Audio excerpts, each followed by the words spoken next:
कौन? बेटी अभी तूने कहा ना काश मेरा बाप होता, चल मुझे वही समझ, दरवाजा खोल दे। उसने कहा मेरा बाप इतना अच्छा तो नहीं जो आ जाता। कहा फिर तूने ये भी तो कहा था ना काश मेरा भाई होता। महबूब फरमाते चल वही समझ के खोल दे। उसने कहा मेरा भाई होता तो मैं यहां ना होता। आका फरमाते तीसरी बार तूने ये भी तो कहा था ना काश कोई मेरा हमदर्द होता। फरमाते फिर मुझे हमदर्द समझ के दरवाजा खोल। बच्ची कहने लगी फिर आ जाइए अंदर। मेरे हुजूर तशरीफ लाए, चेहरा देखा देखती रह गई, लेकिन फिर देख के कहती आप कौन? हुजूर फरमाते ये न पूछ मैं कौन, ये बता बेटी तूने आवाज क्यों दी थी, रोई क्यों? बच्ची कहती है क्या बताऊं, 7 साल हो गए इस मकान के अंदर। मैं 8 साल की थी या 9 साल की थी, उस वक्त मेरा बाप मुझे बाजार में बेच के गया था और ये मुझे खरीद के लाया था। कहती है वो अच्छी आदत वाले आज तक मुझ पे सितम रहा है। मैं इतनी थक चुकी हूं कि अब मुझसे काम नहीं होता। ये देख मेरी उम्र 15-16 साल है, तुझे नहीं लगता मुझ पे बुढ़ापा आने वाला है? इतनी कमजोर हो गई हूं। महबूब फरमाते बेटी रोई क्यों? उसने कहा मोहतरम सुने तो सही बात, ये काम ज्यादा है, ताकत नहीं है, बीमार हूं, सर में दर्द है। आज जब मुझ पे सितम हुआ मुझे याद आया मेरा बाप 7 साल पहले बेच के गया था बाजार में। काश मेरे बाप ने मुझे बेचा ना होता, और अगर बेचा था तो आज देख लेता, मेरी हालत देखता तो यहाँ रहने न देता। जब उसने अपना हाल दिल बताया है, नबुव्वत वाली आंखों से आंसू बरसने लग जाते हैं। खुदा की कसम 2 मिनट अखबार पढ़ के हम थोड़ी देर टेंशन करके नजरअंदाज कर देते हैं। मेरे नबी का किरदार देखो, जब बच्ची ने रोना शुरू किया है, आका करीम सल्लल्लाहु ताला अलैहि वसल्लम फरमाते बेटी मालिक कौन है? कहा एक यहूदी मेरा मालिक है। कहा कहां रहता है? कहा आप क्या करोगे पूछ के? मेरे नबी फरमाते हैं बेटी मैं तुझे आजाद कराने आया हूं।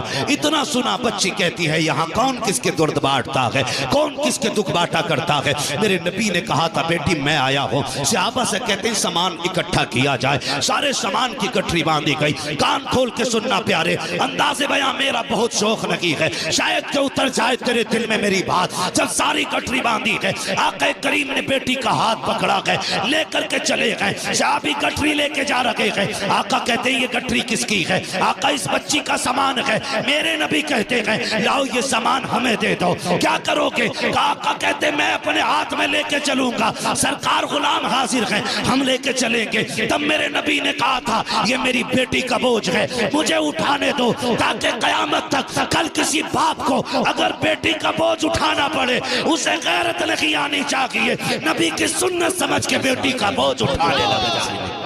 बेटी कह के आवाज दी थी। बच्ची गई, बस्ती से बाहर निकल गए।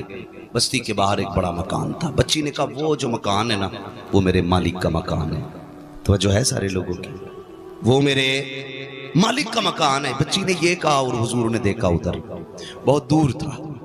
मेरे हुजूर की शान ये थी अगर हजारों के मजमे में भी होते, किसी का चेहरा साफ नजर आए ना आए, मेरे हुजूर का चेहरा साफ नजर आया करता था।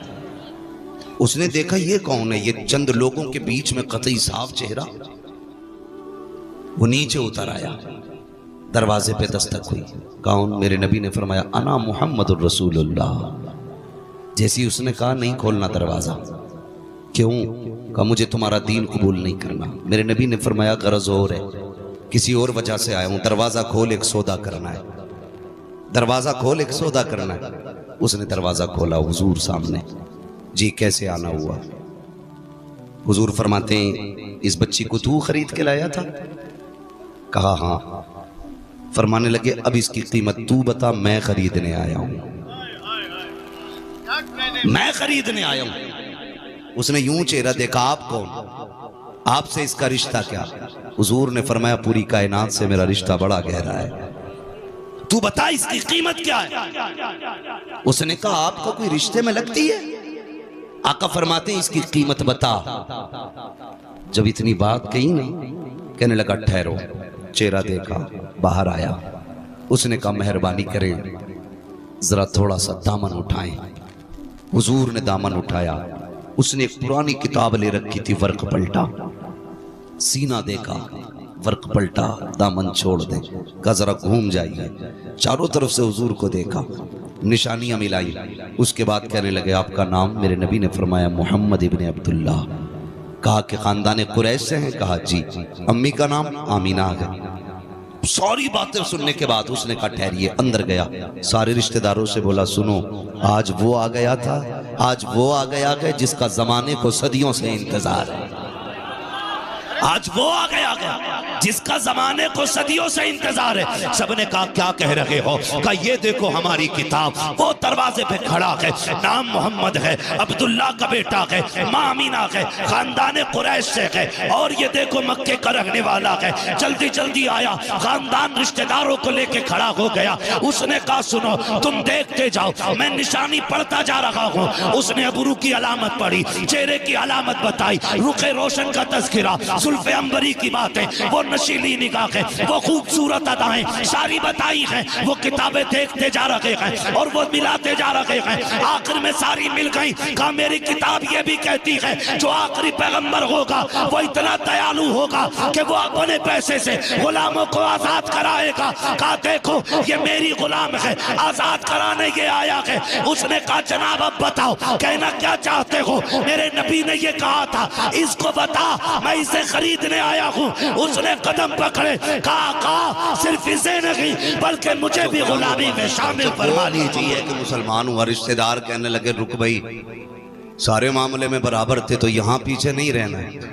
अगर तूने हुजूर का दामन थामा है तो फिर हमें भी हुजूर का दामन थामना है, हमें भी हुजूर का दामन थामना। मैं आपसे सिर्फ इतना कहूं, बेटियों को बचाने का काम मेरे नबी ने किया। बोलो किया कि नहीं? जोर से बोलो। मैं किसी के पीर की तरफदारी में नहीं, मदीने वाले की तरफदारी में बात कर रहा हूं। किसी को कड़वा लगे या मीठा लगे, मैं आईना को दिखाऊंगा दाग चेहरे के, जिसे खराब लगे सामने से हट जाए।